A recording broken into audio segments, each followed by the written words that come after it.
තවත් ලස්සනම අලුත් දවසක රසම රස කෑමයකුත් එක්කම ඔයාලා හැමෝම හමු වෙනගෙන මට ගොඩක්ම සතුටුයි. අද මං හදාගන්නට යන්නේ අඩුම අමුද්‍රව්‍ය ටිකක් පාවිච්චි කරගෙන හදාගන්නට පුළුවන් රසම රස බත් රෙසිපි එකක්. මේක අනිවාර්යයෙන්ම try කරලා බලන්න. ගෙදර අය ගොඩක්ම කැමති වෙයි මේ බත් එකට. එහෙමනම් බලමු අපි කොහොමද මේ බත් එක හදාගන්නේ කියලා.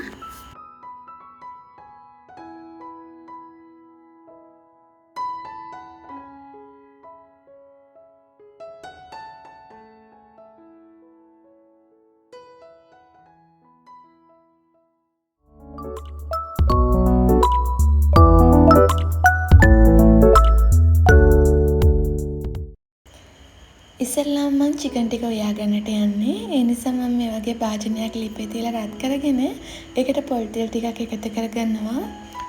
ඒ විදිහට පොල් තෙල් ටික එකතු කරගත්තට පස්සේ මම ඒකට ලොකු බීලුණු ගෙඩි 4ක් පොඩියට කපාගෙන ඒ ටිකත් එකතු කරගන්නවා.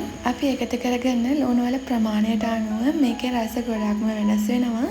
ඉතින් අනිවාර්යයෙන්ම ලුණු ගෙඩි 4ක් මේ විදිහට එකතු කරගන්න. මං ඉස්සල්ලාම මේ රෙසිපි එක try කරලා බලද්දී පොඩි ප්‍රමාණයකට තමයි හදලා බැලුවේ. ඒකට හේතුව අපි මේ බත් එකට එකතු කරගෙන ලුණු ටික හොඳට දුඹුරු පාට වෙන්න ඕනේ. දුඹුරු පාටකුත් නෙමෙයි කළු පාටම වෙන්න ඕනේ. ඉතින් ඉස්සල්ලා මං හදන්න බලද්දී මං හිතුවා ලුණු ටික ඒ විදිහට කළු පාට වුණාම බත් එකේ ලුණු ටික කරවෙච්ච සුවඳ එයි කියලා, ඒ රසෙත් එයි කියලා. ඒ වුණාට හදලා මේකේ රස බලපුවාම තමයි මට තේරුනේ චුට්ටක්වත් ලුණු ටික කරවෙච්ච සුවඳක්වත් රසක්වත් එන්නේ නැහැ. ඉස්සෙල්ලාම ලිපේ ගින්දර ටිකක් වැඩියෙන්ම තියලා මේ විදිහට ලුණු ටික බෙදගන්න. අනිවාර්යෙන්ම ලුණු කුඩු ටිකකුත් එකතු කරගන්න. ඊට පස්සේ ලිපේ ෆ්ලේම් එක අඩු කරගන්න. මේ විදිහට කළු පාටක් ආවට පස්සේ ඒකට චිකන් ටික එකතු කරගන්නවා. මම මෙතනදී චිකන් ටික හොඳට සෝදලා කහ ලුණු දාලා සෝදගෙන අරගෙන තියෙන්නේ.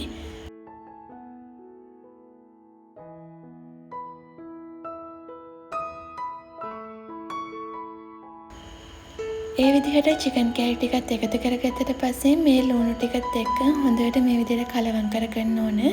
ඊට පස්සේ විනාඩි 5ක් වගේ වේලාවක් මේ ලුණුත් එක්කම මේ ටික හොඳට බෙදෙන්න තියෙන්න ඕන.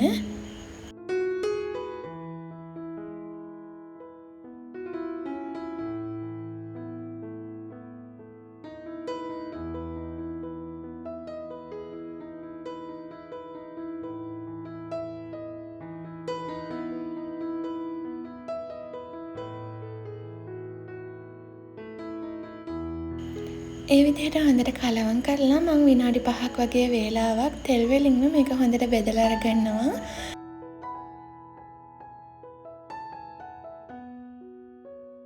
ඊට පස්සේ විනාඩි 5කින් විතර පස්සේ මම ඒකට මිරිස් කුඩු තේ හැන්දක් එකතු කරගන්නවා. ඒත් එක්කම කහ කුඩු තේ හැන්දක් එකතු කරගන්නවා.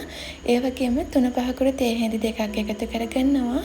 කුරුඳු පුතු කරාමනටි එනසල් එකතු කරගෙන බේ ලීෆ් කොලයකුත් එකතු කරගන්නට ඕන.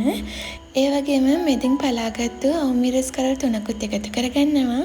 ඒ වගේම මේකට අනිවාර්යයෙන්ම මේ වගේ සුදු ලුණු කෙඩියක් මේ විදිහට කපාගෙන එකතු කරගන්නට ඕන. ඒ ටික එකතු කරලා ආයෙත් හොඳට කලවම් කරගන්න.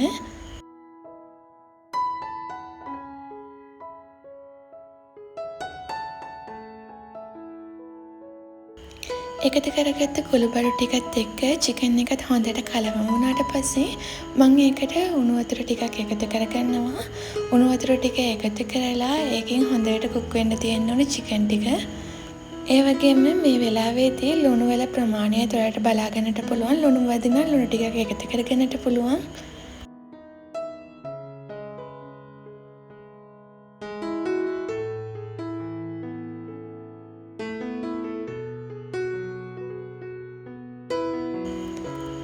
චිකන් ටික හොඳට තෙම්වෙනකම් මම මුරියකින් වහලා විනාඩි 10ක් වගේ වේලාවක් තියාගන්නවා.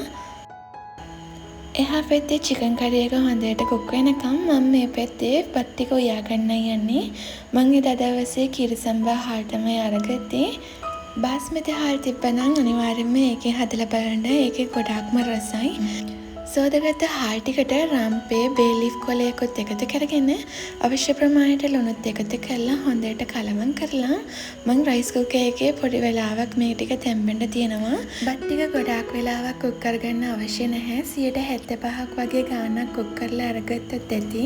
මේ බත් එකේ විශේෂ දෙයක් තමයි අපිට කැමති ගාණක් චිකන් එකතු කරගන්නට පුළුවන්. හාල් මේ ප්‍රමාණයට මෙච්චර චිකන් එකතු කරගන්න ඕන කියලා කිසිම දෙයක් නැහැ.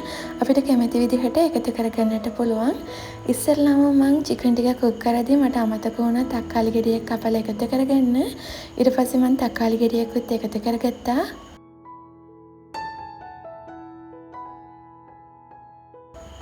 බත් ටිකක් පොඩි වෙලාවක් කුක් වෙනකන් මම ඒකට රයිත සම්බල් එකක් හදා ගන්නවා. ඒකට මම මේ වගේ හීනට කපාගත්ත ලුණු ගෙඩියකට මිරිස් කරල්ට් එක දුනකොත් කපලා එකතු කරගත්තා.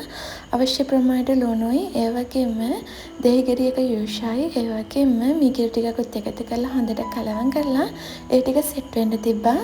මේ බත් එකට මේ වගේ රයිත සම්බල් එකක් විතරක් තිබ්බත් ඇති. හාල් ටික 75ක් වගේ ගාණක් හොඳට කුක් වුණාට පස්සේ මම රයිස් කුකර් එකේ තිබ්බ බත් ටික මම වෙනත් භාජනයකට එකතු කරගන්නවා. චිකන් ටික උයාගෙන මේ වගේ හොදි ටිකක් තියෙන වෙලාවේදී මේකටම ඔයාලට පුළුවන් මේ බත් ටික එකතු කරගෙන කුක් කරගන්නත්. මං ගාවේ එච්චර ලොකු භාජනයක් තිබෙන්නේ නැති නිසා මං රයිස් කුකර් භාජනයට ඒ චිකන් ටික එකතු කරගෙන ඒක උඩින් උයාගත්තු බත් ටික එකතු කරගන්නවා. මේ බත් එක උයාගත්තී නන් ස්ටික් භාජනයක් තිබ්බත් ගොඩාක්ම හොඳයි. ඉතින් ඒ විදිහට තම්බගත්ත බත් ටික චිකන් කරි එක උඩට දාලා කලවම් කරන්නේ නැතුව මේ විදිහට ෂේප් කරගෙන මම ආයෙත් මේක කුක් කරගන්නවා.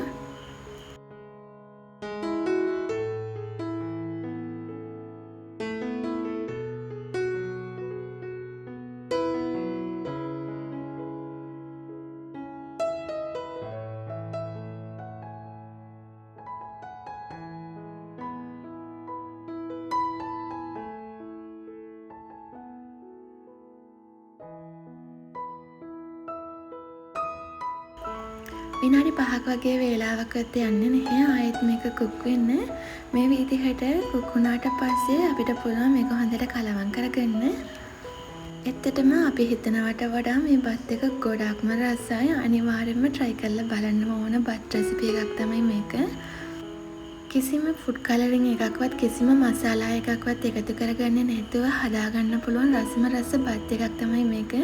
බබාලට වුණත් ගොඩාක්ම හොඳයි මේ බත් එක. ඒ වගේම මේ බත් එක හදාගත්තත් ගොඩක් කරි ಜಾති අවශ්‍ය වෙන්නේ නැහැ. අපිට රයිත සම්බල් එකක් විතරක් තිබ්බත් ඇති මේ බත් එක කන්න. ඉතින් අනිවාර්යෙන්ම ඔයාලත් හදලා බලලා කොහොමද කියලා කමෙන්ට් එකේ මාත් එක්ක ෂෙයා කරගන්න. තවත් ලස්සන වීඩියෝ එකකින් ඔයාලා හැමෝම හමු වෙන සුබ දවසක් පරිස්සමින් ඉන්න.